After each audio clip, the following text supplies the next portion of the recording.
Hey guys, this is gonna be a quick video on an explanation for CFOP and what CFOP is and why you should use it instead of any other method because it's the best method.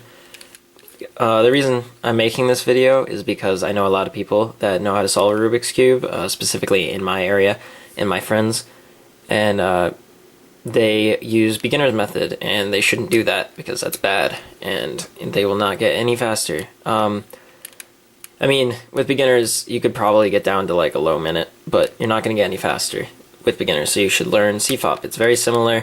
It's very easy to understand if you already know beginners, and it is a little bit algorithm-based, but that's okay because they're easy, quick algorithms that you can learn very fast. So yeah, let's just get started. So I'm color neutral, but for the sake of this video, most people solve on white, so I will show and demonstrate what I'm doing on white. And I'm looking through the viewfinder, so sorry if it takes me a minute to see things. So the first step in CFOP, which, well, first of all, CFOP stands for Cross, F2L, OLL, and PLL, or Orientation and Permutation. And I'll explain those steps and what they mean as they come into play. Another name for CFOP is also Friedrich's method because it was invented by Jessica Friedrich, who works at Binghamton University, which is like right down the road from me, which is cool.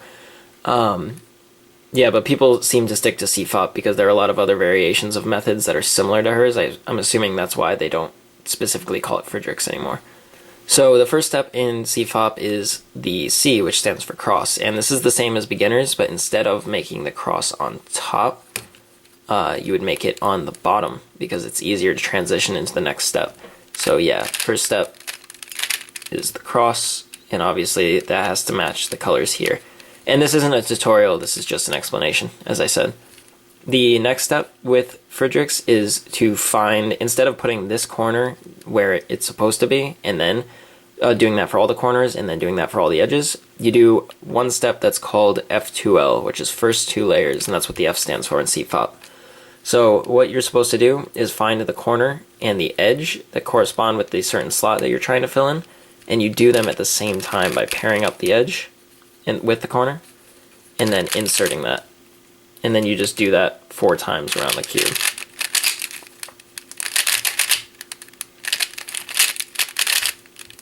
As like that. The next step is OLL, or orientation of the last layer, and that's the O.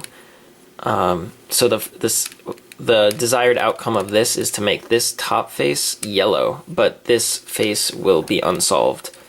So there are 57 algorithms. That's where the algorithms start to come into play. There are F2L algorithms, but you can learn them intuitively. You don't need to learn the algorithms. You can just figure out how to do that. There's no way you're going to figure out how to do OLL. And in beginner's method, you're taught to recognize this bar, this L, or this dot, and do F, sexy move, F prime. I don't know if they call it that, but that's what speed cubers call it.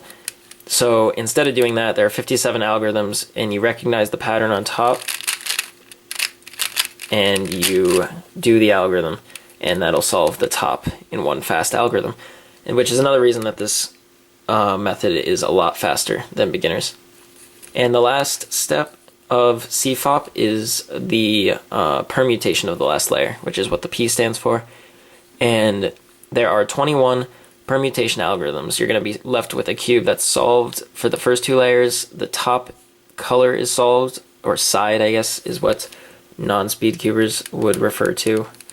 And this layer is going to be not solved or not permuted. So we need to permute it. So there are, as I said, 21 algorithms for that, and you just recognize and solve. So I hope that helped anybody who didn't know what CFOP was have a pretty good understanding of it. You should definitely go out and learn this method. There are a lot of channels on YouTube with tutorials on the different steps.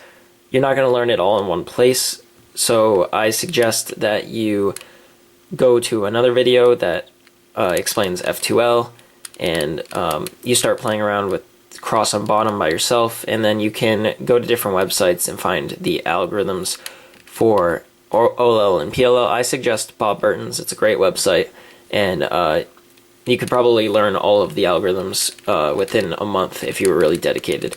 So yeah, thanks guys for watching, and see you next time.